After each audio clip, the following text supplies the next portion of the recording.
Leadership remains a significant challenge as we transition from the late 90s into the early years of the new century. The challenge spans across various domains, from science to education. It's imperative that we address the shortcomings in our educational programs to avoid falling behind other nations. Remarkable leadership is required in politics, industry, sales, and management. The leadership role is particularly challenging for the next century. Leadership is the challenge to rise above mediocrity, to step up to a new level, a new dimension. This new dimension brings both opportunity and responsibility. Who wouldn't want the responsibility alongside the opportunity if it builds an extraordinary life? Here are some refinements in leadership. Learn to be strong but not rude. Some mistake rudeness for strength. However, we require strength without resorting to rudeness. Learn to be bold but not a bully. Boldness should seize opportunities without resorting to intimidation or bullying. Embrace a new method of leadership. Leadership by invitation. This contrasts with leadership by threat, aggravation, or intimidation. Invite others to adopt a better way of doing things. Practice leadership by inspiration, inspiring others to make necessary changes or accomplish tasks. Be bold but not a bully. Be kind but not weak. Kindness is a strength, not a weakness. Be thoughtful but not lazy. Ponder deeply, but also take action. Be humble but not timid. Humility is a virtue, while timidity is an obstacle that can be overcome. It's a weakness, not a virtue, but you must turn your timidity into strength and keep working on it until finally, you have driven it into such a small corner that it does not devastate your life anymore. How you use it is a source of teaching.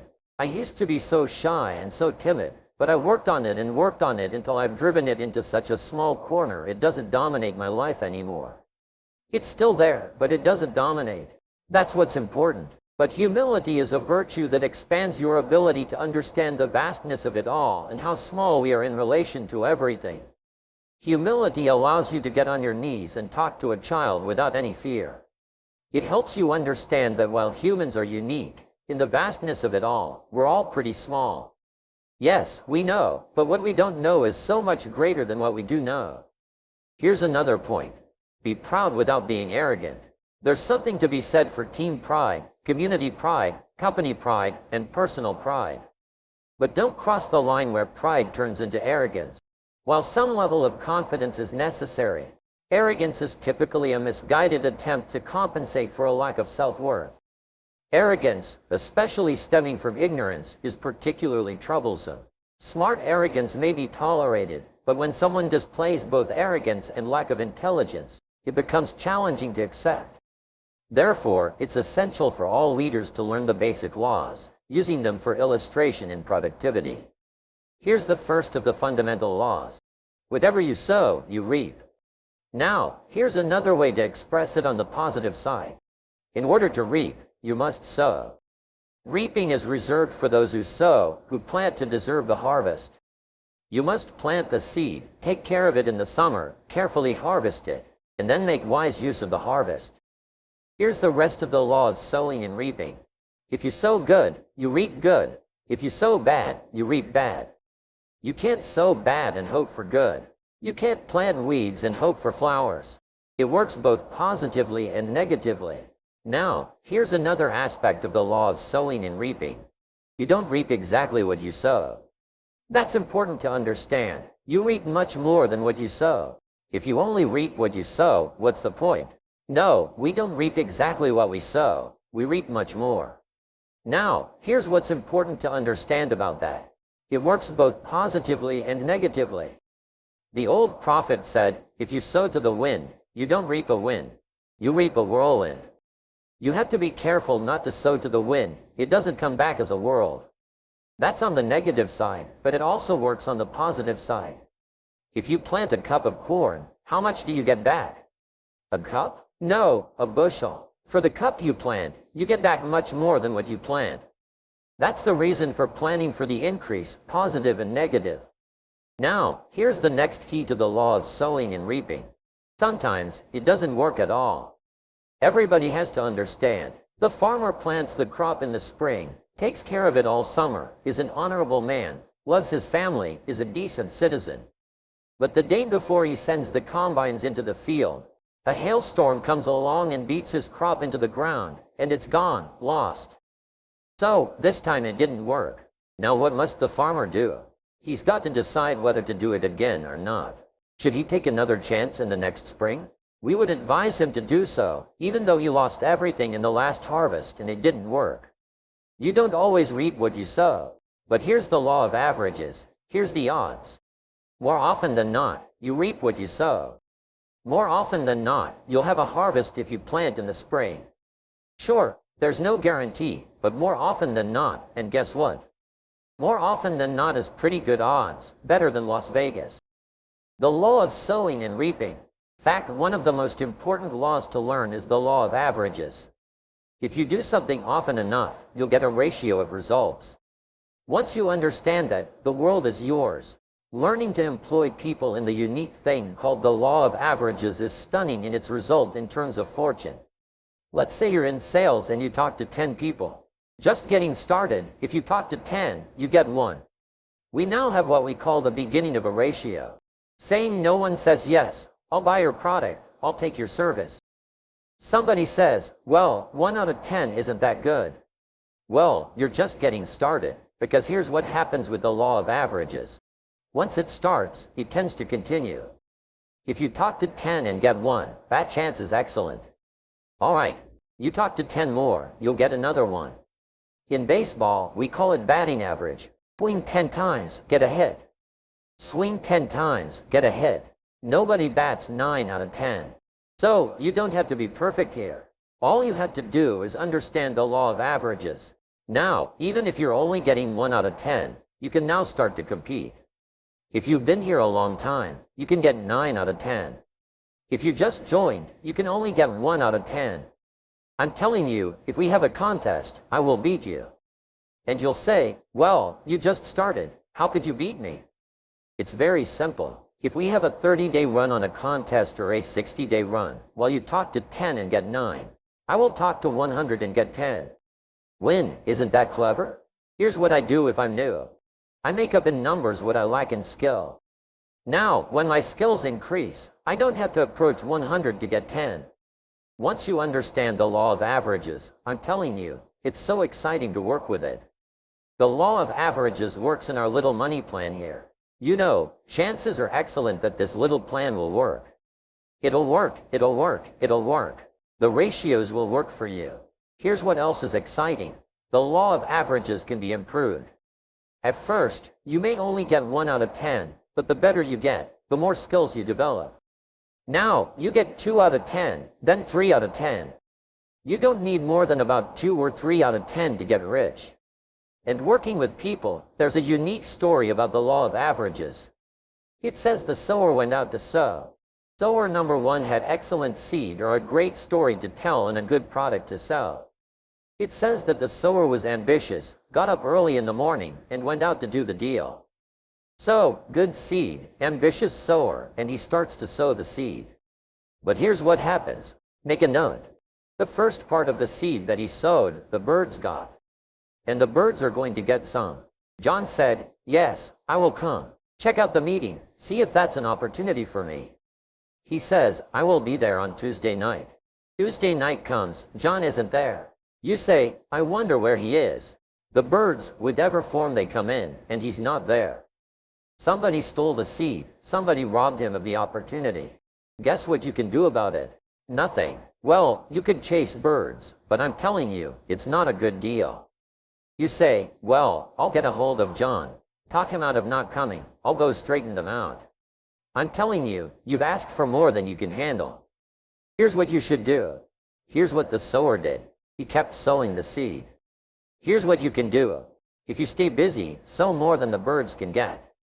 Just depend on the law of averages, not trying to straighten out every problem. So, the birds are going to get some. Now, it says he kept sowing the seed, and now the seed falls on rocky ground, where the soil is shallow, and the little plant starts to grow. But the first hot day, it withers and dies. So, make a note. The hot weather is going to get some. You recruit somebody, and they join, saying, hey, I'm going to really do great here, and 2 days later somebody says boo, and they quit. The first hot day, say what can you do about that? Nothing. Because if you start chasing, trying to fix this, I'm telling you, it's unfixable. But here's what you can do to fix your future. Keep doing like the sower did, tap on sowing. And you can't be responsible for the shallow ground. That's somebody else's responsibility. So, here's the third key. Now, he keeps sowing the seed, and now the seed falls on thorny ground. And this time, the little plant starts to grow again, but the thorns choke it to death, and it dies. So, make the note. The thorns are going to get some. Here's what it's called in this little story. The cares of life, little duties, little distractions. I said, John, we had a meeting last night. How come you weren't here? John says, well, I can't make every meeting. I said, why not? He said, well, the screen door came off the hinges. You just can't let your house fall apart. You've got to take time and fix. I can hear the storm. He said, some extra trash piled up in the garage. You just can't let mountains of trash pile up in your garage. What can I do about that? People let little things cheat them out of big opportunities, and sometimes it's a little heartbreaking to watch, especially if it's somebody you care about. But there are some things, remember, you can't straighten out. You've got to depend on something else for your fortune in your future. But now, let's go to the rest of the story. Here's what it says. Finally, the sower keeps sowing the seed. Now it falls on good ground. Underline this. Good ground, and it always will. You keep sharing a good idea. It will someday fall on good ground, productive ground, receptive ground, decision-making ground. Now, it's interesting, though, about the ground. Here's what it said about the ground. Some of this good ground now produces 30, some produced 60, and some produced 100. What's that called? The law of averages. Everybody's not going to do the same. Everybody doesn't have the same ambitions, and you can't straighten this out. Now you just have to take it like it comes. It's like the seasons. You can't rearrange them and say, I'll take 2 springs, 3 summers, and no. You've got to take them like they flow. But now, how do you get 100%ers? Some will produce 100. How do you get more 100%ers? You've got to go through the birds, and you've got to go through the hot weather, and you've got to go through the choking thorns. And you've got to sort of put up with those, that haven't got much ambition. Get 3,060%ers, and you'll get some 100%ers. The law of averages is at work in the university. Are there as many seniors as there are freshmen? Why is that? It's a mystery. The inevitable erosion of life says there's always going to be more freshmen than seniors. Not every race that started does everybody finish. The answer is no. Some people don't want to finish. Some people plan in the spring and leave in the summer, and you can't straighten that out. Here's what you can do. Keep telling the story. Keep sharing a good idea, and I'm telling you, it will work for you. So, here's what we say. If you want a lot of graduating seniors, you must keep loading the freshman class. Turn to the law of averages. It's one of the greatest studies to make. It'll serve you well in your business career, your sales career, any kind of career. One more on the law of averages. There's an old rule, and it's been around a long time, that says 20% of the people do 80% of the business, and 80% do 20%. And this is something you don't try to change or rearrange. It's part of the deal. Some might say, well, I'll just fire the 80. Say no, because whoever's left, 20% of them will do 80%, and 80% will do 20%. That's not something you mess with. Here's what.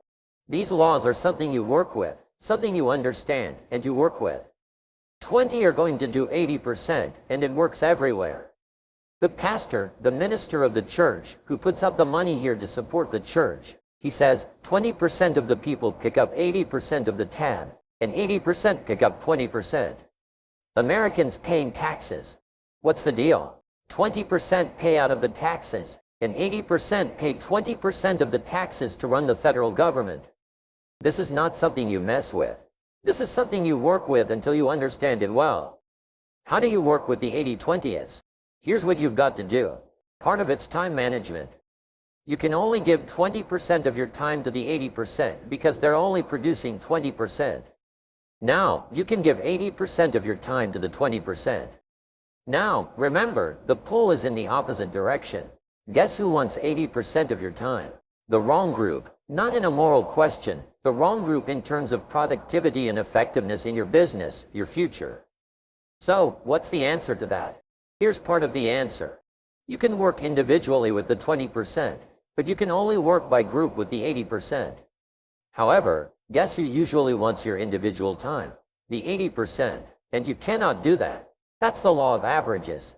Here's the next important law, called the law of faith. We covered it a little bit earlier in a fairly simple form. Faith is the ability to see things that don't yet exist.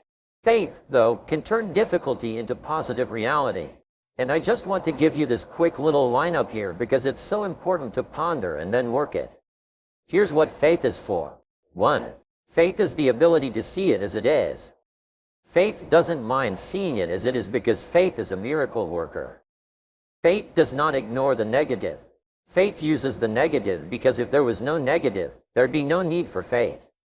If everything is okay, what would you need faith for?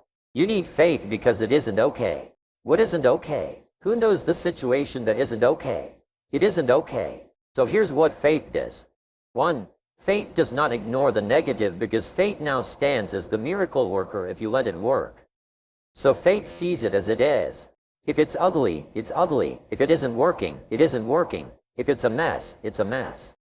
It doesn't hurt to call a mess a mess. You don't need to fancy it up here. If it's broken, it's broken. If it's miserable, it's miserable. Faith doesn't mind admitting that. Faith doesn't mind seeing that. Here's why. Number 1, you can see it as it is. That's the beginning of faith, seeing it as it is. Now, here's the second step of faith. See it better than it is. Couldn't you see beyond the mess? The mess is for today. Couldn't you look into tomorrow? The answer is yes. I guess I could look into tomorrow. Humans have this incredible ability to look into tomorrow, to look into next week. So, we not only have the ability to see it as it is, the beginning of faith, but to see it better than it is. Dream the dreams, make the plans, visualize, use your imagination, see it better than it is now. Here's the third step that turns faith into reality. Make it better than it is. Faith now must be invested in action. If you invest faith in action, you can take any situation and make it better than it is. Next, in the beginning of faith, seeing it as it is. Don't see it worse than it is. Don't blow it out of proportion. Some people have this tendency to blow it all out of proportions. That way, it can't be that bad. If it's this bad, that's how bad it is. You don't need to multiply how bad it is by 10. That's not necessary. Just as it is, that's the deal. See it as it is. Don't see it worse than it is. Now, here's the next unique key to faith. Don't see it for more than it can become. There's a thin line between faith and folly. Yes, it's possible to see yourself as a millionaire, but not overnight. Somebody says, well, yes, I can see that. Don't see it for more than it can become in a reasonable period of time. Yes, if it dropped out of the sky overnight, but that's not likely. But it's still possible to be a millionaire, to be rich and wealthy, given a certain amount of time, working with the law of averages and all the rest of the stuff we've talked about today. So, don't see it for more than it can become, so that you move into folly instead of faith. Plenty is possible without being foolish in your faith exercise.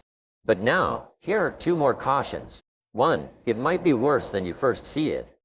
You better look underneath because sometimes you just look at the surface. You better take a look so that you can really see it as bad as it is. It's not to overblow it now, but to make sure you see it as bad as it really is. Now, here's the next one. Give yourself a chance to understand that it could be far more in the future than what you can first see by faith. Here's all you can see. The miracles that we see here give us a certain amount of faith, but it looks like we need some more. We need some more. But you take the first step. Take the first step of what you can see, if possible to become. Start believing that, have faith for that.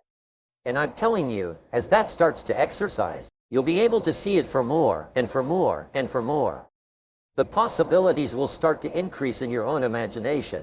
Now, make these notes in leadership, working with people.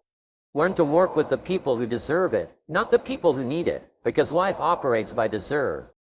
We studied that yesterday. Didn't the welfare people have said to Mary, look, I know you need the $400, but from now on, When I come back here with the check for $400, here's a bucket of paint and a brush. This little fence around here and the posts on the door have got to be painted. She says, okay. Now, this little bit of paint's not worth $400, zero, but it's a step to begin the process of deserving it instead of just needing it.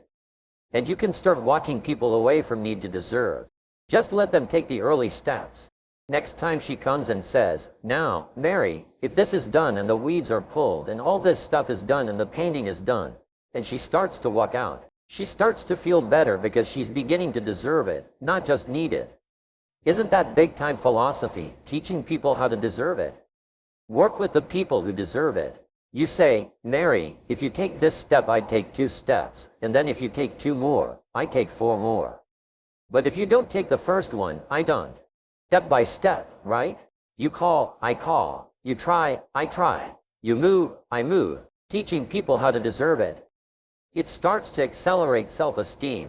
You can't believe what a high the beginning of new self-esteem is if a person hasn't had it for years and years, and they've been beaten down by their own philosophy, and they've been beat down by everybody else.